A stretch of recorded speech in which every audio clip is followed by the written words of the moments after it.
Hello and welcome to Sports Tonight on Channels Television. I am Ty Salam right here in Lagos. The celebrations across big cities in Morocco. That's because just before we came on air, Morocco did the unthinkable by defeating Spain to reach the quarterfinals of the 2022 FIFA World Cup in Qatar. Also, the Konakman is also ready to join me as well, so he's going to be telling me if he has any Moroccans around him right there in London.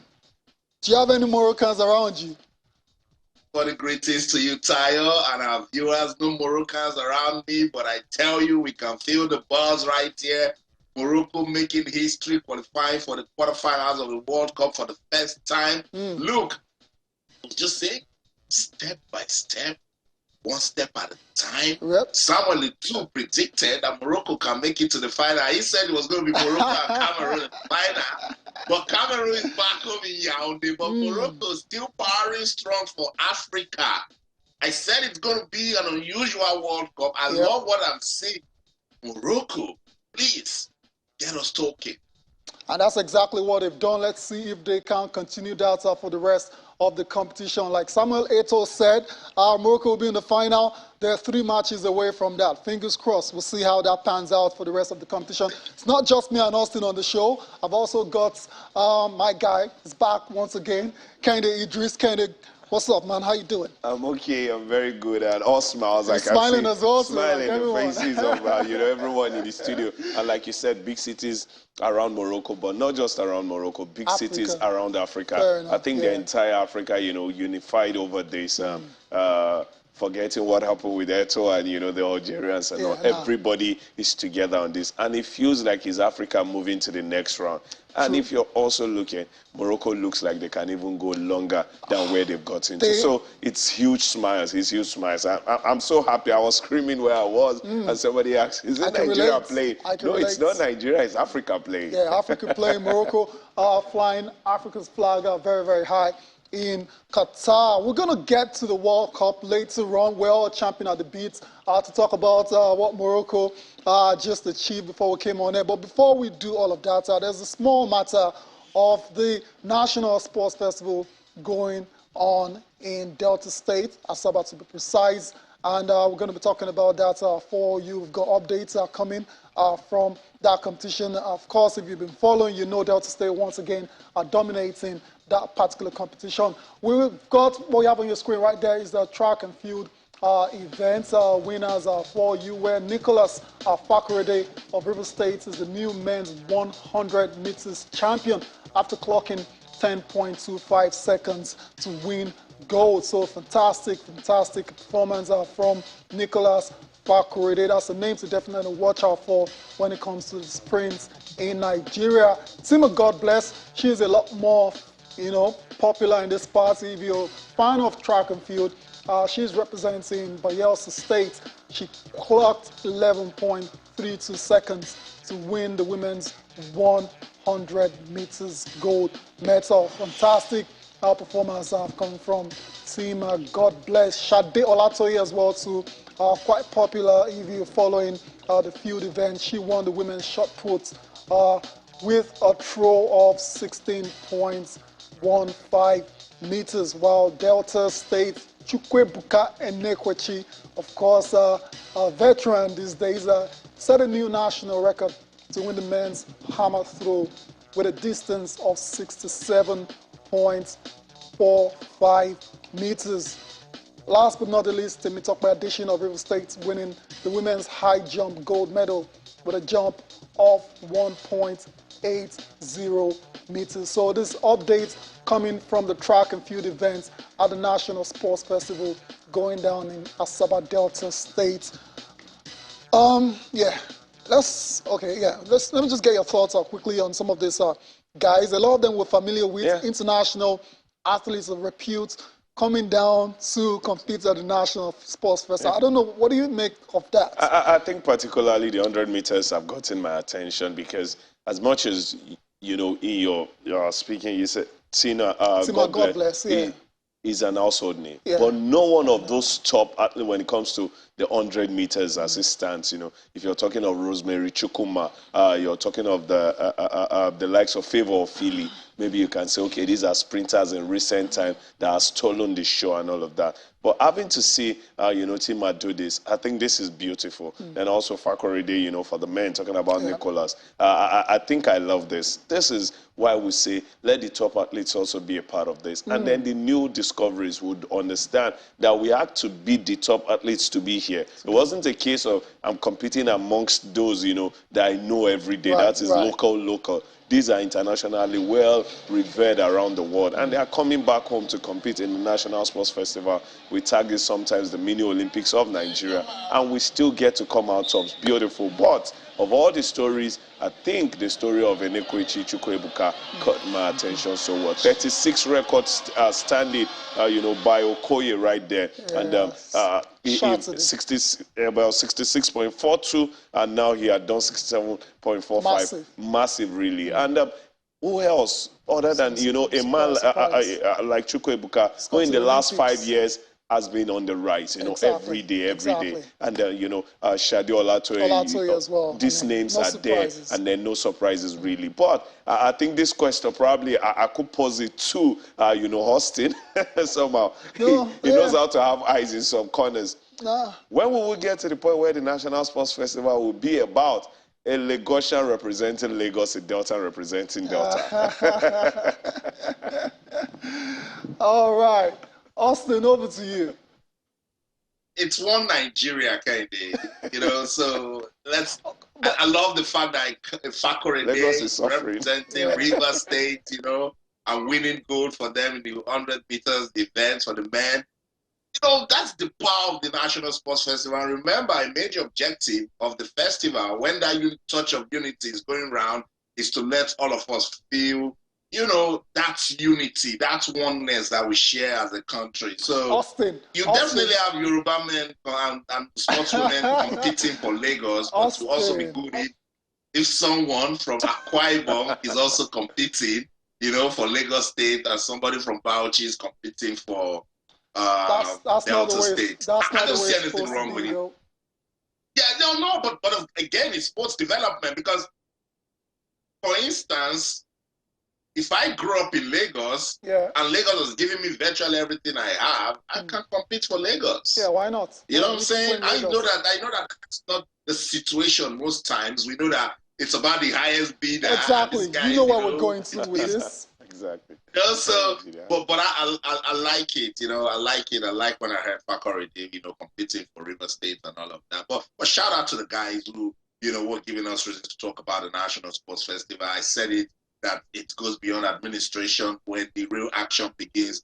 We want to see, top-notch professionals, want to see top-notch performances, and I think we've been seeing it. 10.23 is decent for Fakorede. He can build on it. Now we have a name, to monitor, to look up to. Tima, God bless. I love the consistency she's showing. I was with her in Birmingham just before she left for California for the World, I think, under 20s championships. And she said she wants to keep her consistency going. She mentioned that Bayelsa State government, they've been doing well. Tayo, for instance, Tima, God bless, is from Bayelsa State. Yeah, that's fantastic. And she's representing Bayelsa State. But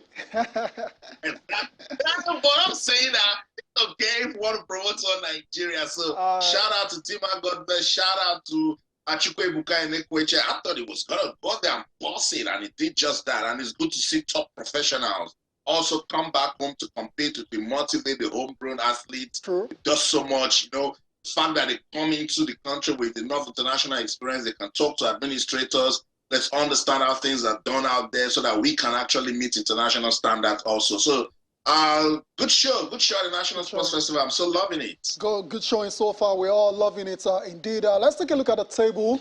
And, all right, there you go. Delta State, the host nation, utterly dominant, 184 medals and counting. Look at the gold medal counts. Austin and Kende, 101. That's ridiculous. It's not a competition at the moment, right? I mean, it's Delta State and the rest. As a matter of fact, you could have the medals of all the other participating states, and they're not up to what Delta State especially is the gold so far. It's ridiculous. When I saw the table earlier today, I think it was at 47 gold, 47 gold medals. as of when I saw it late last night, this morning. So that tells you how many gold they've amassed today. Now, I was on that table looking for Edo because Edo had a direct message to Delta. Said he came to our backyard last time out and then won it, talking about the #1 team at the National Sports Festival. We want to come to Delta to do this, but with what I'm saying, I don't know. But like we always say, it's like the Olympics also. Some sports, probably at the start, some countries, or in the case of the national sports, some states are strong in some sport that started already. Maybe Edo might still pick, maybe Bayelsa might pick, maybe Lagos might still pick. But with what I'm saying, I think it's looking like runaway champion. I like what you're doing. You're just trying to make the fans and spectators out there to stay interested in the competition, so they don't think it's over before it's still a whole lot. All right. Yeah. Fair enough. We're going to get back to Austin shortly, but that's going to be after we take a listen to the Delta State Sports Commissioner, Tonobok Okowa. He's been speaking about Delta State's dominance at the 21st National Sports Festival. Always train, we always prepare. We don't wait for competition before we start preparation. We have a build-up period and then like that. If other states can do that, it's not all about Delta. There are other states where young athletes that they could discover and then groom them. That is just the way. It's not all about Edo, Delta, Bayelsa. Let other states, let them come up with that and let them plan.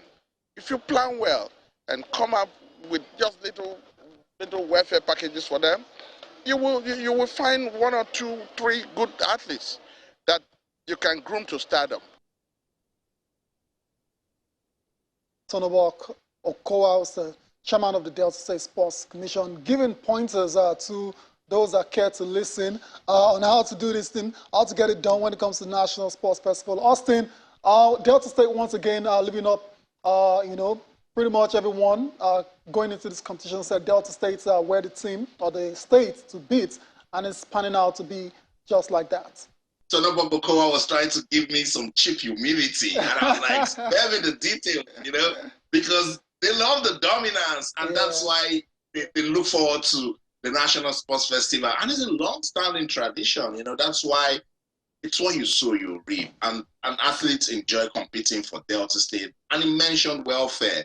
It's very, very important because we've said it over and over again that for these athletes, this is business. Most of them feed their families with competing at the National Sports Festival. But I'd like to see more states, emulate what Delta State is doing. What is it that they're doing that is making them so dominant? Bayelsa, for instance, was the team that got us talking at the last National Sports Festival. Let's see them do some more. Edo State has been,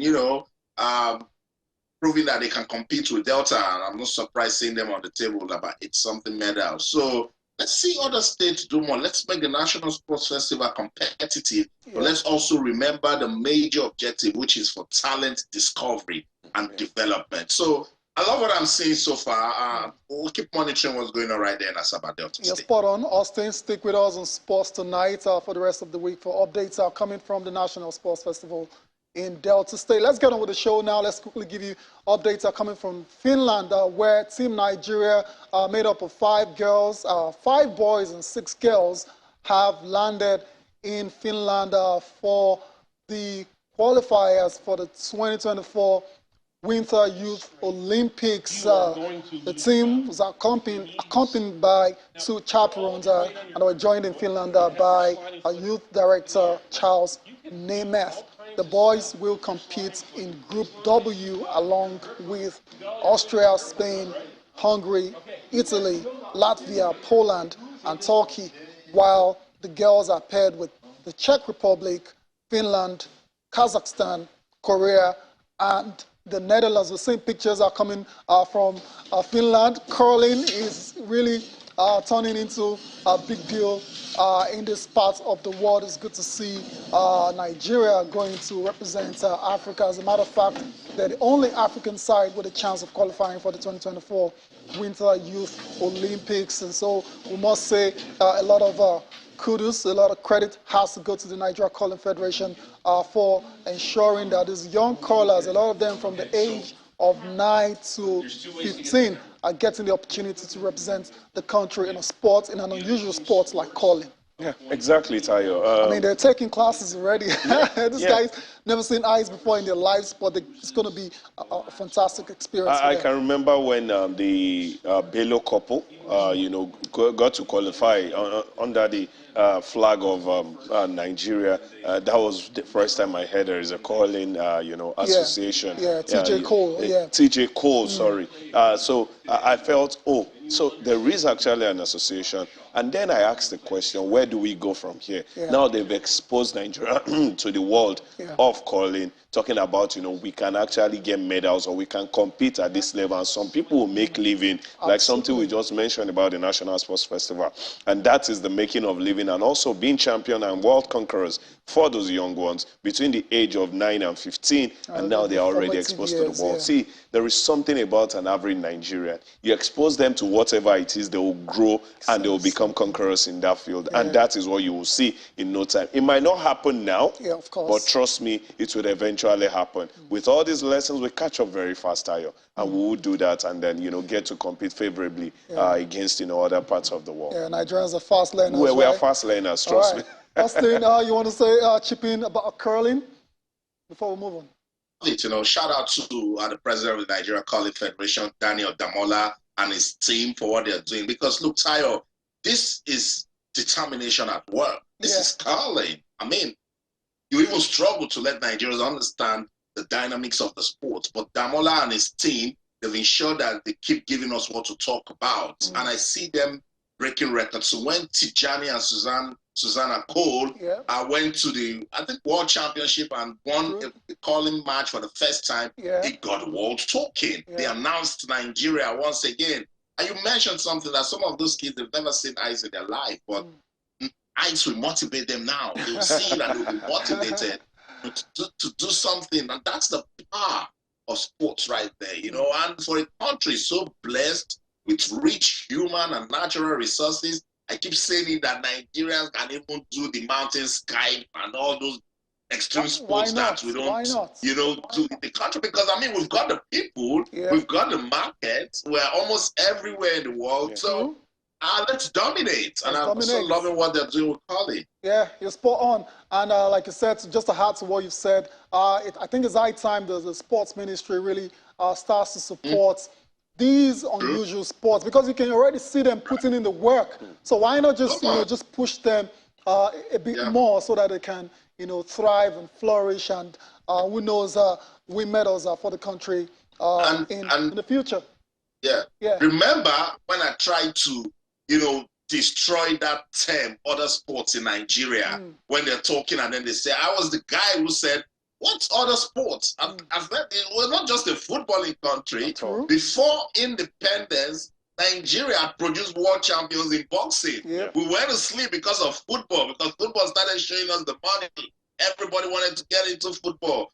The cricket, for instance, has been played in Nigeria since the late 19th century. And the federal government colleges, cricket was dominant back in the days. Football came, we abandoned it. So now is the time for the federation to say, look, in fact, we are going to give grants and support to federations that are actually working. Because we know some federations that is just a chair and a table and a register to mark when visitors come. They don't do nothing. But when you see a federation that is doing so much, put Nigeria on the map, Finland. Those guys are in Finland, in Lodja, to represent Nigeria. That's massive for the country. In faraway Finland, someone will mention Nigeria because of curlers, So I like it. I love the story, and that's why we're not ashamed to say well done to Daniel Damola and his team for what they're doing for the development of curling. And yes, I want to join you, Tayo, lend a voice, call on the Ministry of Youth and Sports Development, Mr. Sunday Dari, the leader, to say, look, when these guys who are doing the unthinkable, these guys are doing the unusual things, are doing it, let's motivate them, let's encourage them, just as what we did with the bobsled team that went to the Winter Olympics. They broke record. They didn't go to win, but the fact that we had a Nigerian team at the Winter Olympics got the world talking. I think I should put a pause on the conversation post tonight on Channels TV. Let's go on a quick break. When we come back, I will talk about the MPFL. It's not starting, they're getting ready. Don't go anywhere. Stay. You're welcome back to Sports Tonight on Channels Television. Let's get on with the show and let's give you updates. Like Austin said before we went on the break, the MPFL Super 4 preseason tournament has started at the Remo Stadium, started yesterday, and we've got results for you. Match day 1 fixtures, or results rather. Shooting Stars with a 3-0 win over Bendel Insurance. Insurance, remember, are making a comeback to the top flight of Nigerian football. There's also Rangers losing against Enyiba in the derby, a derby in the West. So fantastic games are coming from the PFL Super 4. Let's give you fixtures. All right, let's get on with the show and let's talk about this fixtures, the results rather. Enyiba, Rangers, I mean, invitational tournaments. Don't call it MPFL Super 4. So what Just call it MPFL Invitational. Invitational. Yes, yeah. because I'm looking at the top 4 teams. As you can see, that's what they call it. We have to go by the name the organizers are calling it. You know, these things, you know, get so confusing. But it's getting great. These are. It's good to see them playing. Yeah, it's good to see them playing. Starting. Trust me. At a point, somebody stopped me on the road and said, "Thank you guys for bringing the MPFL closer to us.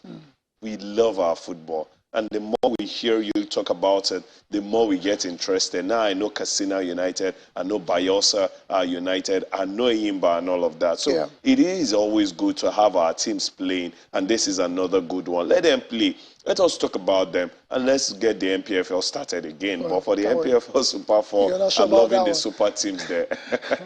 You're not sure about that. Anyways, the coaches, of course, are sure they know what's going on, and they've been talking about the importance of this competition before the season starts. Let's take a listen to the coaches of the teams involved in the MPFL Super Cup.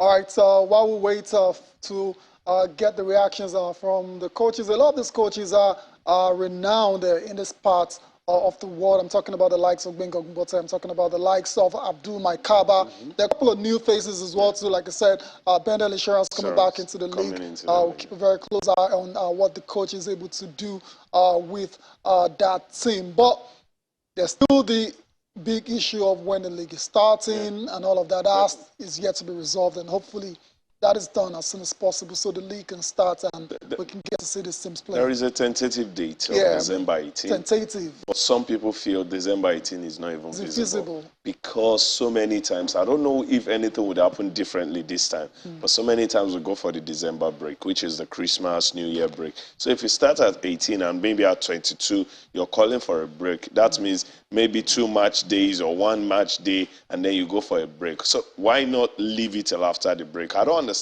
But another thing is, sometimes you want to break the jinx of starting. Starting is always the issue. So start at 18. Now you know you've started, and then we'll go for the break. Although I don't know why the World Cup is one of the barriers why we've not started. But this is another way to get our football starting. At a point, we weren't hearing anything. No team was doing anything except for maybe transfers, coach moving, players moving, you know, and all of that. And some other proposal from the IMC, welfareism for the teams, bond, and all of that. And this is where I am going, really. One of the ex-coaches, ex-referees, he came out to say, how can you do, you know, referees evaluation for the new season when you've not paid indemnities for the referees for last season? The referees, the match commissioners have got indemnities that have not been made, that have not been paid for last season. And then you're talking about preparations for the new season. That is, you're getting an unhappy referee from last season into the new season. And then we talk about shenanigans happening in our games. A referee that is hungry would definitely go ahead and do funnies, talking about, you know, getting money to do whatever. These are things we should call before the new season. Yeah. I always say, but I've got senior colleagues who say we don't learn from our mistakes. I always say, probably we should get a stop on this, get everything right, and then, but they will tell you we don't learn from it. Yeah. And then the grass, who are the players, will be the one who will continue in this suffering, because some of these coaches, administrators, management, they don't suffer like the players because the players get paid for playing.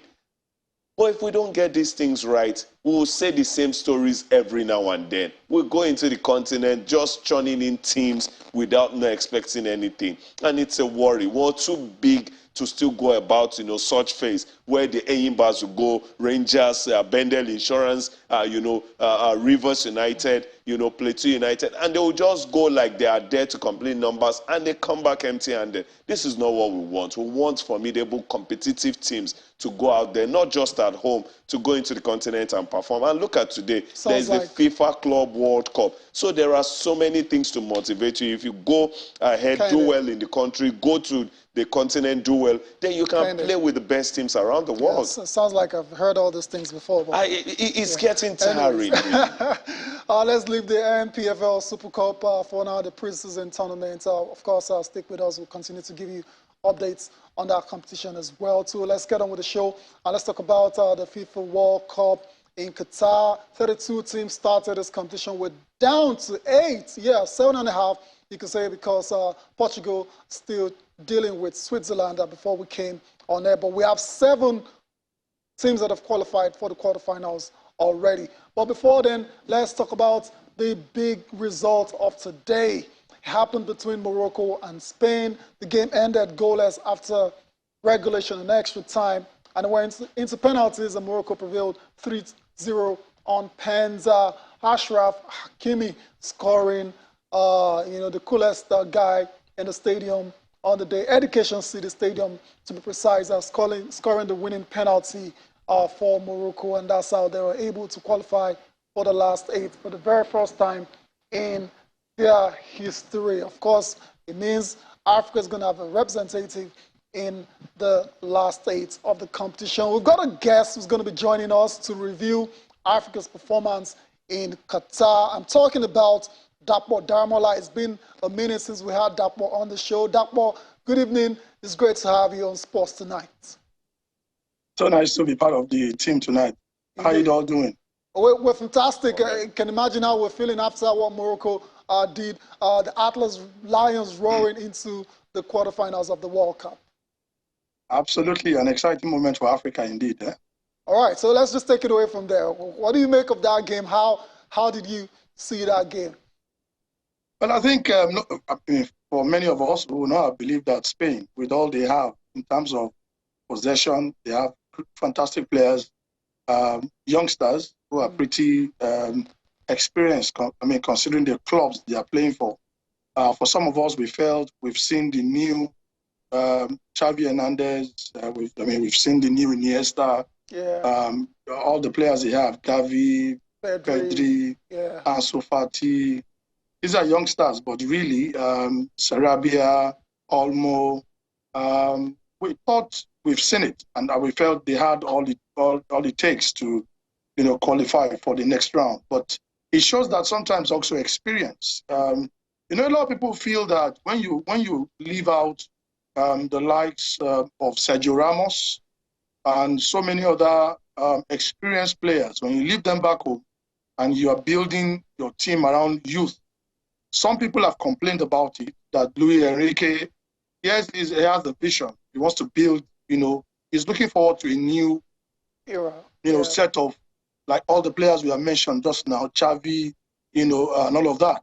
And you have only Sergio Busquets for me and Cesar Azpilicueta as, if you ask me, the seasoned players that you have in that team. Then sometimes also people have questioned, why do you only have somebody like Alvaro Morata, who out of 10 will score maybe 3 or 4. And so he's not as clinical. Yes, he's a good striker, but he's not as clinical. So why will he be the only out-and-out 9 that you have in that team? So it's not as if the team that Luis Enrique took to that tournament in itself is not flawed. But as the coach, if you have confidence in the youngsters you went with, he believed so much in them, he believed they could deliver. He built the likes of Cesar Azpilicueta, Jordi Alba, Sergio Busquets. He built them around that team, the youngsters, and he felt they could deliver. Now, it's obvious that, the mix is not strong enough. That doesn't take away the fact that Morocco Let's talk about everybody. Morocco, Let's give them the credit. Exactly. Absolutely. And it takes me to Senegal. That's not the question you have asked me, but if you look at what the likes of Hakim Ziyech, for a moment he was out of the team. Yeah. There was an uproar back home, and he was restored into the team. And we have seen the addition. We have seen how huge, one person, apart from the fact that you have many experienced players, like Ashraf of PSG, somebody who was sought after by almost everybody. Sure. Real Madrid wanted him, Chelsea wanted him, and all the big names, even Liverpool wanted him. So it tells you that you have very fantastic players. But I'm just saying that if Sadio Mane was with Senegal, I think it will make the difference, just like, the likes of Hakim Ziyech, have made the difference for Morocco. Yeah. To a large extent, to have ensured that they kept the Spaniards from not even scoring one goal in the entire game. And then who will believe that with the experience that you have in the Spanish team, the La Royas, that they will not get one goal from the penalty. I mean, from the penalty spot. That is shocking. So again, the team itself, the tournament itself, has shown that football has actually matured. Yeah. You cannot rule out anybody. Yeah. We've seen it before when Senegal got to the quarterfinals. Morocco has done it again for Africa, and at least it's a good song for all of us. Look at the Asian Tigers, both Japan, South Korea, they've all crashed. And here we have, an African team, least expected, but they've shown that, all the experience they gathered in Europe, can make the difference. And here they are. They shocked everybody tonight, and it's kudos, to the Atlas Lions. Kudos indeed. Africa, after not qualifying or going past the group stage in Russia 2018, we had 2 teams qualified for the round of 16. Now we've got 1 team going into the quarterfinals, and that's Morocco. So you can say, just based on that span, that it's an improvement, obviously, on what went down in Russia 4 years ago. Also the numbers, five teams now, and will perform in. I think Africa should understand that they are as feared as they are scared of other teams around the world. Trust me, the Senegalese, the Tunisians, the Cameroonians, the Nigerians, when you go and play teams around the world, they also have sleepless nights because they want to play you. I think sometimes I feel African teams give too much respect to their counterparts from South America, from Europe, especially these two, North America and Asia, not so much, but Europe and South America, we give too much respect. Yeah. And I saw that the likes of Senegal, the likes of, Morocco showed that not too much respect. Even Ghana did that. Ghana scoring 5 goals. If Ghana were to be in another group, Ghana would have pulled off to the next, to the round of 16, because 5 goals, some teams who qualified for the round of 16 did not even score up to 5 goals in the first round. So it's a good one for Africa, trust me. And I had that feeling with Morocco, talking about the names he mentioned. Right. And then he mentioned Senegal. In that game against England, Kouyaté was lost in the second game.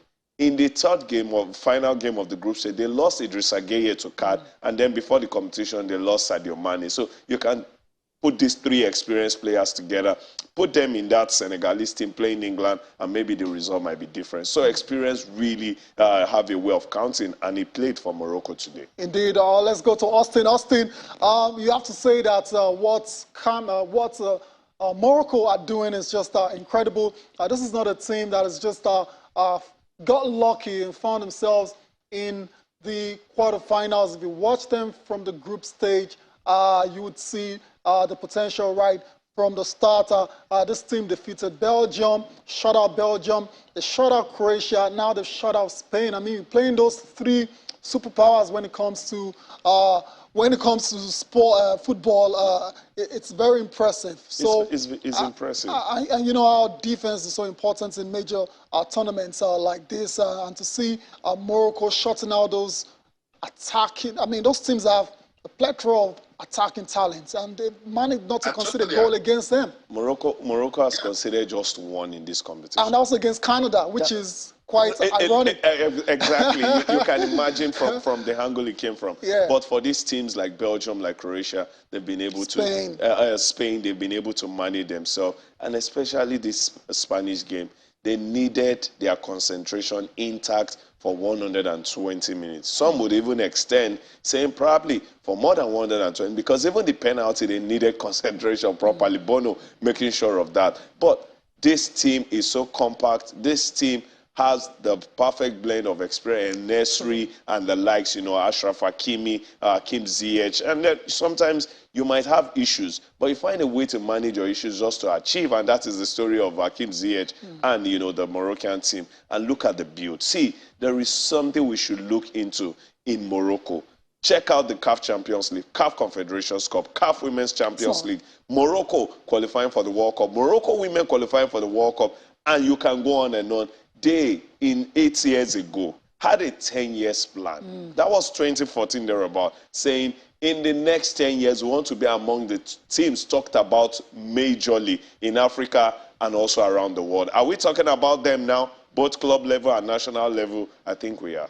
Yeah, so that's what sports is about. So it's not an accident at all what Morocco are achieving right now. Very Austin? Conscious. Yeah.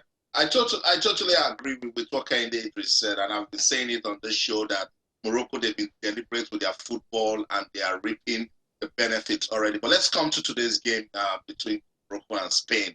The difference is what you saw in the group stage. A determined, results-oriented, focused Moroccan side versus a shaky Spanish team. If you look at that Spanish team, the only time they were fantastic was against Costa Rica.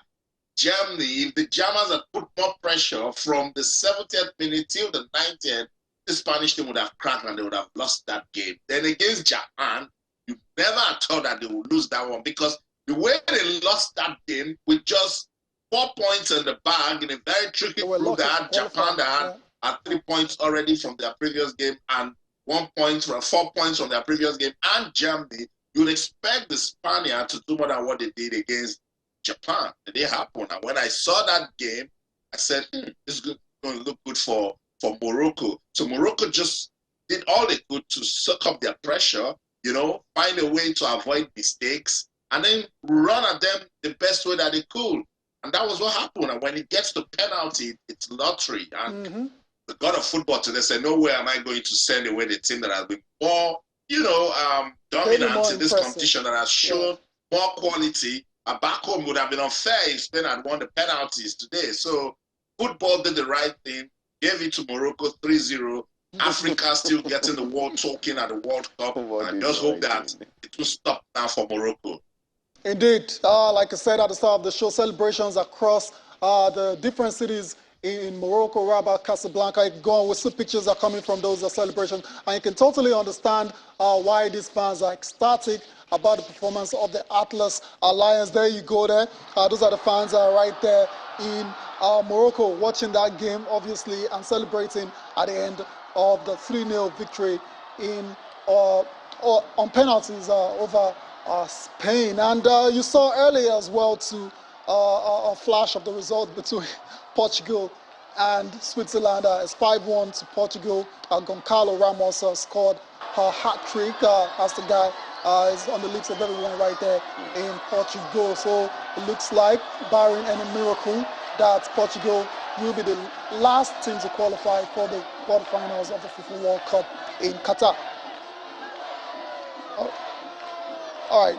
I mean, are you shocked by that result? We're still seeing pictures from Morocco. I think the way the game started, I said Switzerland had already made this no contest. That quick 2 goals, I think that dampened their morale. And when you start a knockout round phase game that way, it's hard for you to pull out against a good team like Portugal. Another team that's also tried to keep their decency, getting results where they should get it, has been Portugal also. And I've got huge respect for them. As much as, if you're asking me to pick probably 2 favorites, they might not be in those 2 favorites, but definitely they've got my respect all through the competition up until this moment. And for Switzerland, I think this is a due, end of the road. In the first round, they barely did pull through. So meeting a good Portuguese side, I think you should bow out, not being so sad. Yeah, indeed, even though they have been kind of embarrassed by Portugal in the last 16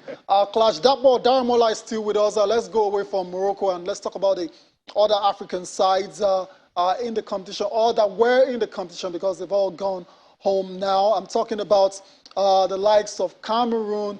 Cameroon defeated almighty Brazil, even though they didn't make it into the last 8 or 16 of the competition. So I think they deserve a bit of credit for that.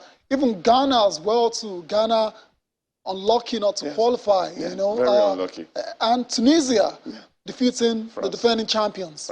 They didn't qualify as well too. But if you look at Africa's performance, Dapo is with me now. I'm coming to you, Dapo. What's your take on Africa's performance as a whole in this competition, even though only 2 made it into the round of 16? I think it's been one of respect, like you have pointed out. I mean, for all of us, Austin, I want to agree with everything we have said. Bottom line is that Africa, I said something before that it's obvious now that year in, year out, the fact that we have quite a number of African players plying their trade in Europe shows that, they are bringing something back home. And I'm happy that they are willing to even play for their, country, some of them country of birth. Some of them, they were born abroad, but, they remember that there's an opportunity to come back home, and they will find themselves, playing on the biggest stage, like the World Cup. And that is what the opportunity many of them have latched onto. And so for me, the participation at this World Cup, it's been one of respect, huge respect. Yeah. I mean, who will believe that in a group, Group F, that has the likes of Croatia, Belgium, and Canada. I mean, maybe say Canada is an outsider in that group, but Croatia, Belgium, that made it almost, to the final, to one of the, if not even the final stage, the final, at last World Cup. And then Belgium also, who made it almost to the semi-final. And then suddenly Morocco is top of that group with 7 points. Who will believe that the things like what you pointed out, Tunisia defeated the Carthage Eagles of Tunisia, defeating the Le Bleu, the French, that is the world champion. So it tells you that African teams that went to this tournament, they've done us proud. Cameroon beating Brazil, almighty Brazil. And it's not almighty Brazil on paper. The Brazil we have this time around, from the first player, from 1 to the 22 or 23 that they have in that squad, they are hot. The likes of Rodrigo are on the bench. The list is endless of players who are on the bench who can make the first team of any other team anywhere. So it tells you that naturally, it's of respect. That's the best I can say. And it's unfortunate that the likes of Ghana, the likes of Cameroon didn't make it, but those who made it, and there's something instructive, and that's what I'm going to point out now, that you have 8 teams that have qualified, you have 5 European teams, you have 2 South American teams, Argentina and Brazil, France, for the European teams, you have Holland, you have Croatia, you have England, you have France, and now Portugal. So you have the 5 of them who have qualified, you have 2 South American teams that have qualified, and you have 1 African team. So out of the 8, that you have 1 African team who has done so well, it shows that topping their group with 7 points wasn't a fluke in the first instance. Not at all. And so for me, and then there's something I've always talked about, even the last time I appeared on this show, that I do not believe in foreign managers handling foreign managers or head coaches handling our teams. I've said it over. I mean, this is another conversation entirely that will take probably 30 minutes. I'll rest it for now. Exactly. But we've seen that all the African coaches that went this time around, they did us proud. I don't know what else we can ask of them. So for me, if we have 8 teams and 1 African team is well represented, I'm not saying it's the first time. We know Senegal has been there before. We know Nigeria has knocked it down many times. So even when Morocco topped the group, everybody remembered, that Nigeria had topped the group before. So I'm not saying that we're doing what we're seeing as things that have never happened before. But the joy of it is that there is consistency. So now people can take African teams more seriously. They know that we are there for business. We are not just there for, yes, the administrators may be there for the money that they will get from, these qualifications. But the players themselves are there for serious business, to promote, their profession, their skills, and their capacity. People can see them that, on the big stage, they can deliver. And I say thumbs up, for, you know, what Morocco and other African teams that went to represent us, whether it is Ghana, whether it is Cameroon, whether it is Senegal, they've all given their best, or the cathedrals of Tunisia. I think all African teams that went this time around, you know, they meant business. They did us proud, and I think it's something that, you know, CAF, you know, and all of us in Africa should be proud of. Indeed, I think we're all proud of the African teams, especially Morocco, at the FIFA World Cup in Qatar. Dapo, I want to thank you for your time. We'll leave the conversation about African coaches and African teams to subsequent editions of the show. Thank you very much for your time. Always a pleasure. Austin, nice to see you, and nice to see everybody. God bless you. All right, I saw Dapo Daramola right there. It's good to have him back on the show. Austin as well, too. We've got to go. Yeah. Got to close the show. Yeah. Austin, your last word. No, I think it was a good competition for Africa. They would have, I think the 5 teams would have even made it to the round of 16. Ghana, for instance, had no business losing that game against Uruguay. If Cameroon had beaten Switzerland in the opening game, they would have been in the round of 16. If Tunisia had not lost to Australia and gone to beat France, they would have been in the round of 16. So fantastic representation from African teams. That's the show in London. Austin, and everything you do, remember, keep talking sports by. All right, see you later, Austin. Thank you for your time as well, to Kenneth. It's lovely being here. The National Sports Festival is still going. Enjoy it. Enjoy it. Thank you all for watching the show as well, too. Appreciate it. Enjoy the rest of your night. I am Tayo Salam.